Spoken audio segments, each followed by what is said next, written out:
Welcome to the presentation on goal success, the science of motivation. I'm glad you joined today. I hope you learned something to help you move you towards your health goals.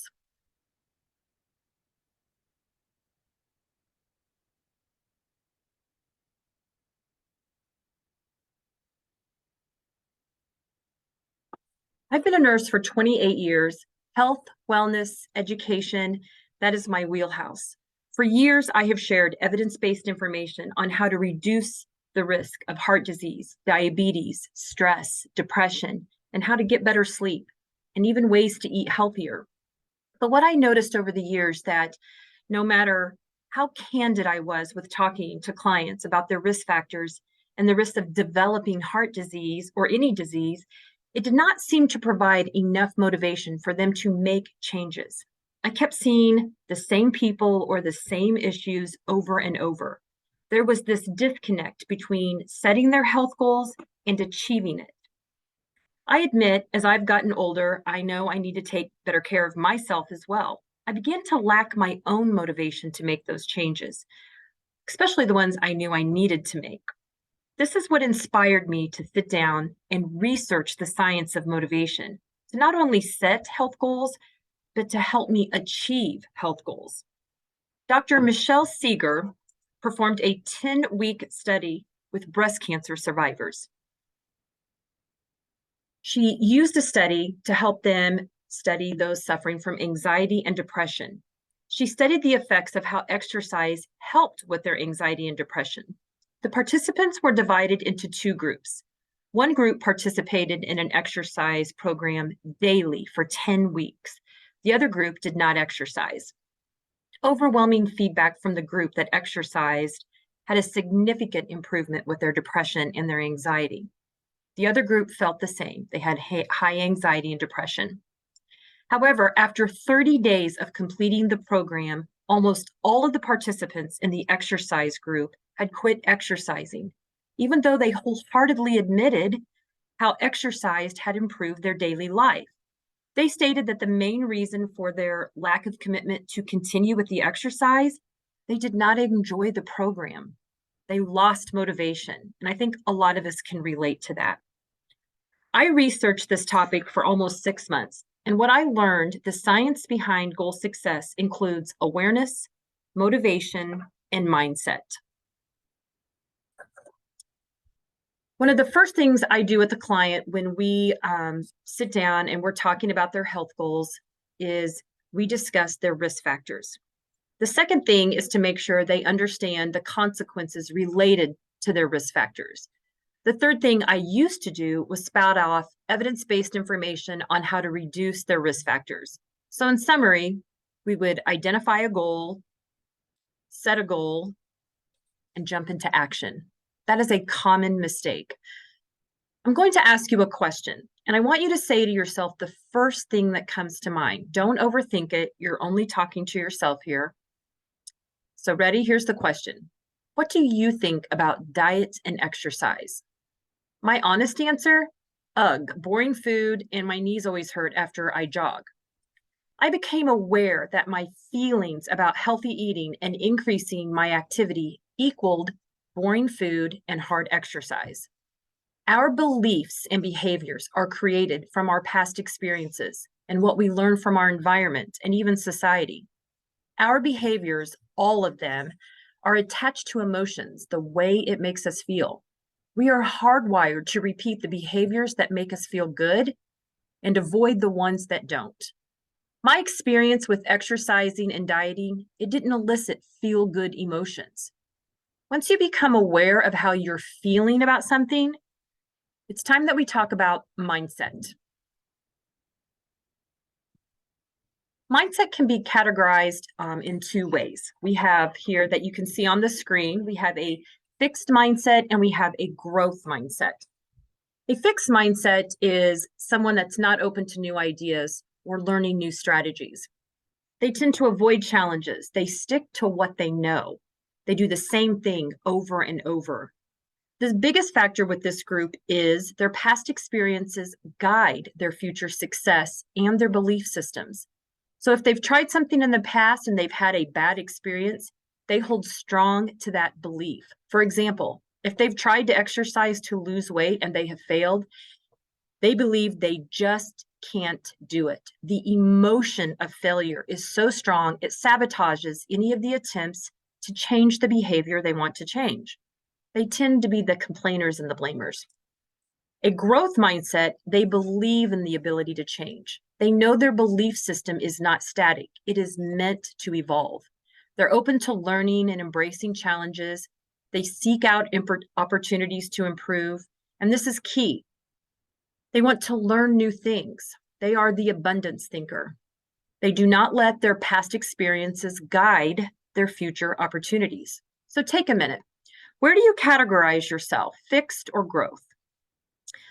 It may be the one thing holding you back from goal success. Research study after study emphasized our beliefs directly determine how and if we create a new behavior.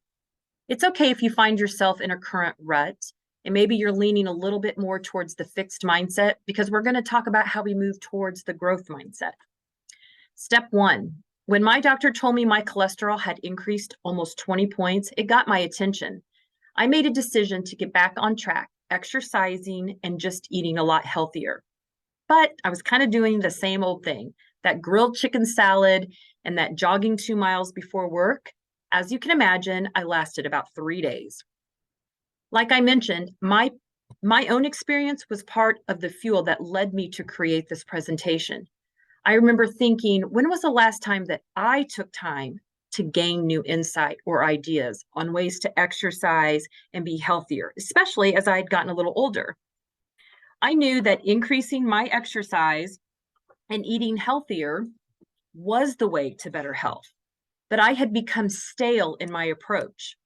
My ideas and my process were based on my past experiences. With a growth mindset in mind, I set out to researching effective ways for a 50-year-old to get in shape.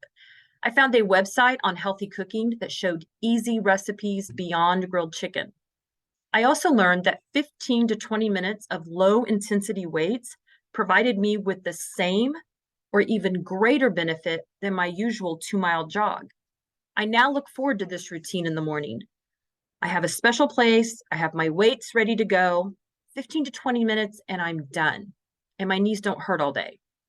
The main point of all of this, if you really want to achieve a goal, something that is important to you, ask yourself, have I taken the time to expand my knowledge, gain new insights on the subject? Have I come up with any new ideas? Or am I relying on the same past experiences and emotions to guide me forward? Let me share the actual science behind the growth mindset. There's a part of our brain called the reticulating activating system. It's located at the base of our brain. It is highly beneficial to regulating our goal-setting actions. This part of our brain receives our sensory input that we feed it, and it puts our brain to work. Have you ever heard of anyone talk about the law of attraction like it's this mystical power? How they focus on an intention and it brings it into existence? The truth is, that's not completely far from the truth. When you focus on something, you're talking about it, you're reading about it, you're looking at pictures about it. The reticulating activating system goes to work and it scans the environment to make you hyper aware of the things in your environment that support your focus. The brain receives a message that you are focusing on something, and it begins to seek out opportunities to align with your focus. A fixed mindset is going to sit and focus on the past failures. A growth mindset goes to work, seeking out information to create and support a new experience. For example, my son bought a red Tacoma several months ago. While he was waiting for it to arrive, he literally talked about it all the time. He read about different objects, options, and gadgets that he could buy for it. He was constantly looking at pictures online. He even called a friend who had a red Tacoma, and they talked about it a few times. He said to me one day, "Geez, it seems like everyone I know has a red Tacoma. I see one almost every single day." There wasn't a mass production of red Tacomas suddenly. His brain was hyper focused on the item that he was learning and thinking about. He was engaging his thoughts and senses into new information. Suddenly, his brain picked up on everything Red Tacoma. So, how does this align with goal success?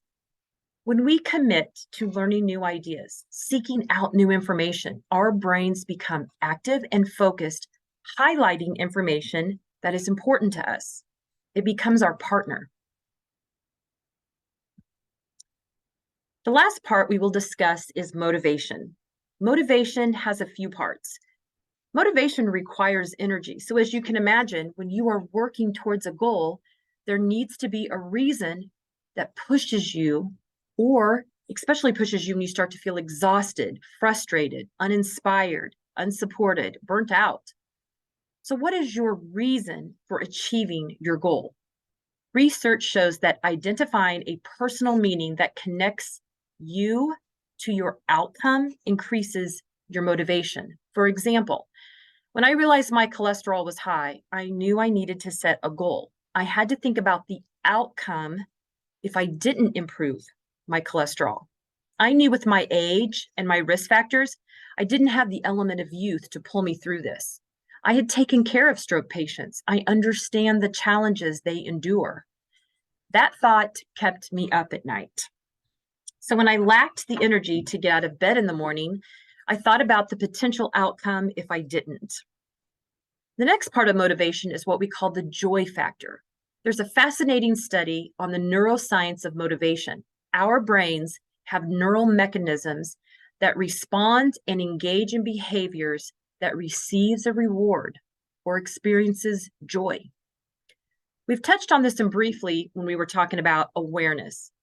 Remember I shared I stuck to my diet and exercise goal for like 3 days? This is where a lot of us make the biggest mistake. We engage in a behavior or try to create a new habit that has no motivation of reward attached, no joy in the process. I recently met with a male client about 2 months ago, middle 40s. His blood pressure was increasing. His cholesterol was up from last year, still within normal limits. He was feeling a little down about gaining weight, mainly in the stomach area. He said he was used to be a salsa dancer and he wasn't used to feeling pudgy. He said when he was dancing, he was in the best shape of his life.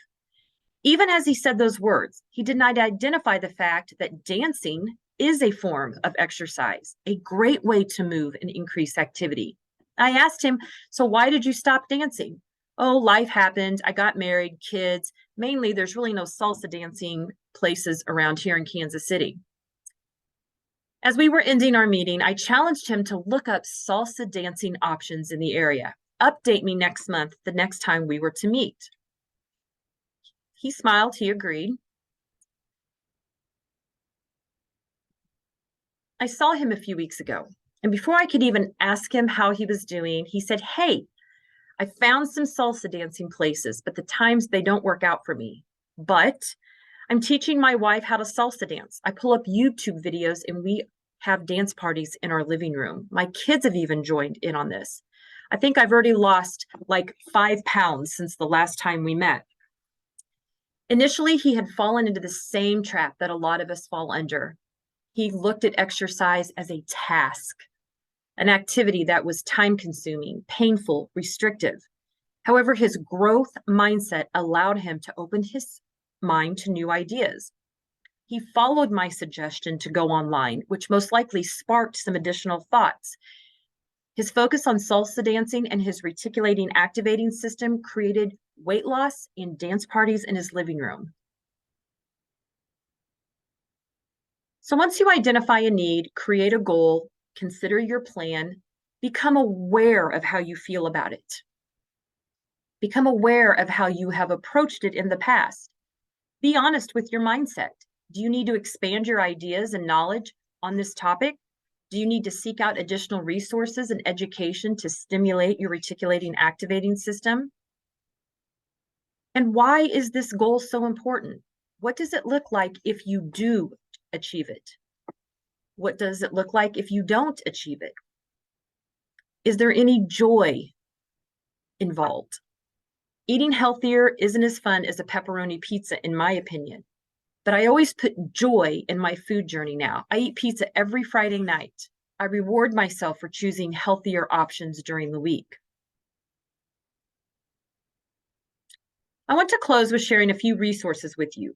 Sometimes we just need to have a push in the right direction to put our growth mindset into action. North Kansas City offers a full menu of health and wellness resources. We have a full fitness center, personal trainers, classes, events, classes such as nutritional classes, newsletters, health magazine mailed straight to your home, free health screenings. We have support groups. You can check out the website that I have listed here, or you can call this number listed for additional information. Again, I hope this provided you with some information, and good luck on all of your health goals.